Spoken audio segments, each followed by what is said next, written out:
Est-ce difficile de réussir un discours à l'Assemblée nationale? Nous avons aujourd'hui une nouvelle première ministre qui est Elisabeth Borne et qui a tenu son discours devant l'Assemblée.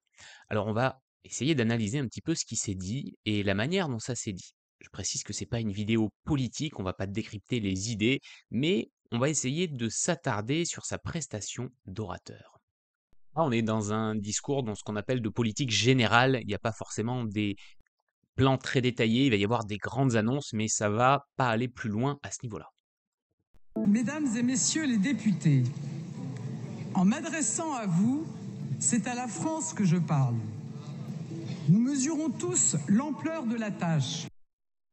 Déjà, ce qui me dérange un petit peu, c'est que c'est un peu mou du genou. Je sais pas ce que vous en pensez, moi ça manque d'énergie, ça manque d'émotion.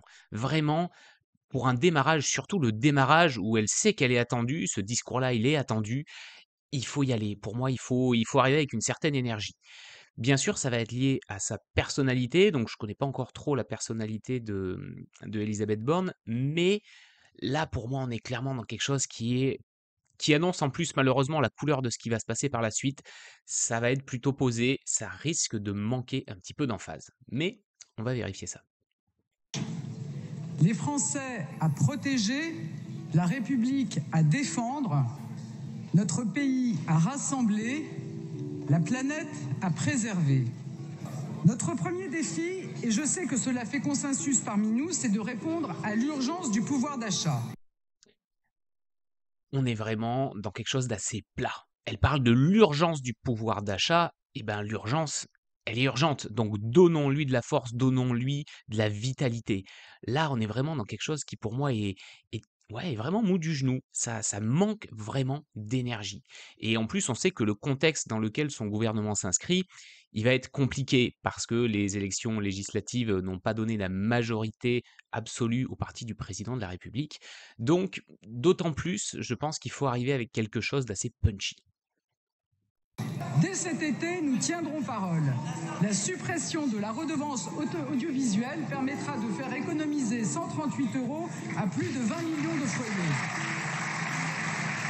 Et évidemment, ce qu'il faut savoir à l'Assemblée, c'est que c'est un peu, voilà, c'est la foire d'empoigne. C'est-à-dire que les gens applaudissent, les gens crient, les gens, râlent, il y a beaucoup d'animation. Donc pour arriver à on va dire, à se poser et avoir une vraie posture d'orateur, arriver à prendre sa place et pas se faire bouffer par le reste des députés, je pense que c'est un petit peu compliqué et ça nécessite forcément d'avoir une bonne posture, une bonne présence. Et là, pour moi, ça manque un petit peu. Notre deuxième défi, c'est de bâtir ensemble la société du plein emploi. Et pour atteindre le plein emploi, Là, ce qui me dérange un petit peu aussi, c'est le côté je suis en train de lire mon texte. Et c'est très compliqué d'incarner un texte, de le faire vivre quand on est en train de le lire. Si vous êtes plongé la tête en bas sur vos notes en train de lire ce qui est écrit, vous avez énormément de mal à vous connecter au public, notamment par le regard, c'est-à-dire à montrer que vous êtes bien présent. Et être dans l'instant présent, quand on est orateur, quand on fait un discours, quand on fait une conférence, c'est essentiel. Essentiel pour que votre temps, votre moment d'intervention, de prise de parole soit vivant et que le public sente que vous êtes là avec lui. nous devrons aussi ramener vers l'emploi celles et ceux qui sont le plus éloignés du marché du travail. Je pense aux jeunes, bien sûr, que nous continuerons à accompagner, mais je pense aussi aux bénéficiaires. Le mot qui me vient un petit peu à l'esprit là, c'est le côté scolaire. Ça fait très scolaire, je trouve, comme discours, comme prise de parole. Ça veut pas dire que c'est mauvais, hein, mais je pense qu'on peut attendre plus d'un ou d'une premier ministre, surtout dans un contexte comme celui-ci. Et à mon avis, il y a des axes, voilà, vraiment jouer sur ce qu'on appelle le pathos, les émotions que vous allez transmettre. Si vous prenez un Jean-Luc Mélenchon, qui lui est carrément à l'opposé, qui est presque théâtral, caricatural, il va avoir beaucoup, beaucoup d'émotions, il va beaucoup en transmettre, donc ça va être très vivant. Ça ne veut pas dire que de l'autre côté, il faut oublier les idées, bien au contraire, il faut continuer à développer ses idées, mais ce côté, comment je fais vivre mes propos, il est indispensable si vous voulez marquer les esprits. Du RSA. Ce que nous voulons, c'est leur permettre de retrouver un travail. Ce que nous proposons, c'est ni plus ni moins qu'une mesure de justice sociale et d'équilibre entre les droits. Là, on voit qu'elle a une petite gestuelle un petit peu, elle essaie un petit peu d'y aller avec le doigt, donc elle fait ce qu'on appelle un peu des gestes ponctuatifs, c'est très directif, c'est pas trop tourné vers l'ouverture, c'est plutôt on va faire ça, on va faire ça, on va faire ça. On dicte un peu ce qui va se passer. Et la même chose en termes de connexion, bah, c'est un petit peu compliqué parce que là, on a plutôt tendance à fermer la connexion avec le public avec des gestes comme ça. Alors quand on veut être dans l'ouverture, même si dans ce contexte-là, évidemment, c'est très difficile, quand on veut être dans l'ouverture, il vaut mieux essayer d'avoir une gestuelle qui est un petit peu plus ample. Droits et des devoirs. C'est pour cela que nous voulons transformer Pôle emploi en France Travail. Donc là, c'est ce que je vous disais au début, on a quelques annonces, voilà, on va renommer Pôle emploi et le transformer en France Travail. Évidemment, ça donne quelques lignes guides de ce qui va se passer par la suite, mais ça va rarement plus loin dans le détail.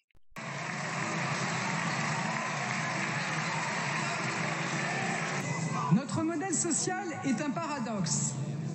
Ce qui me manque un peu aussi, c'est du sourire. Le sourire, quand vous souriez à quelqu'un pendant que vous êtes en train de lui parler, le sourire, ça connecte, ça donne de la chaleur et ça donne envie d'écouter. Ça fait se sentir aussi intéressant.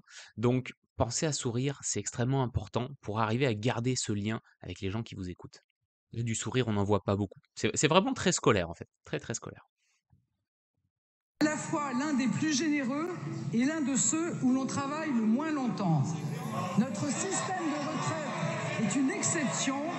Alors je le Ok, on va avancer un peu parce que je pense que la teneur du discours est à peu près la même sur tout le long. Ce qui m'intéresse, c'est de voir aussi comment elle conclut. La conclusion, c'est vraiment un élément important d'un discours, de savoir avec quoi on va laisser les gens. Donc on va essayer d'écouter peut-être voilà, les 20 dernières secondes. de la responsabilité, nous serons au rendez-vous, nous avons toutes et tous une part à prendre, nous avons tout pour réussir, bâtir ensemble, nous y parviendrons. Je vous remercie. Ok, donc on peut supposer là que dans sa conclusion, elle résume un petit peu les grandes lignes de ce qui va arriver. Elle essaie de recréer de la cohésion, de bâtir ensemble. Nous y arriverons, donc donner de l'espoir. C'est des choses qu'on fait généralement en conclusion. On essaie d'ouvrir sur la suite, donner de l'espoir aux gens.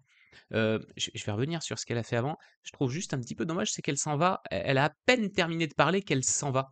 Alors que, bah, malgré tout, elle a ses supporters on va dire, dans le public. Donc ça peut être important aussi de savourer ce moment-là, de laisser le public réagir et de rester un petit peu en position en tant qu'orateur et de voilà, montrer qu'on est ici. On ne s'échappe pas en fait. On n'est pas en train de je délivre mon message et je me tire. Non, pas du tout. C'est j'ai un message fort à faire passer, voici ma conclusion, et après vous pouvez prendre quelques secondes pour rester en place et montrer que non, non, j'ai pas la trouille, je reste. Et regardez, là, elle part assez vite en fait. Ensemble, nous y parviendrons. Je vous remercie. Et on voit qu'il y a eu, voilà, il y a quand même des gens qui se sont levés, il y a eu de l'applaudissement, toutes les personnes de son parti évidemment vont la soutenir. Et voilà, c'est peut-être un petit peu dommage on va dire, d'aller si vite sur la fin et de s'en aller comme ça un petit peu sans profiter de l'effet que le discours a pu générer derrière. Je vous redonne les 3 conseils importants qu'on vient de voir dans cette vidéo. Le premier, si vous lisez trop vos notes, il y a de bonnes chances pour que ça capote. Si vous souriez, vous parviendrez mieux à vous connecter. Et n'hésitez pas à rester un petit moment à la fin, il ne vous arrivera que du bien.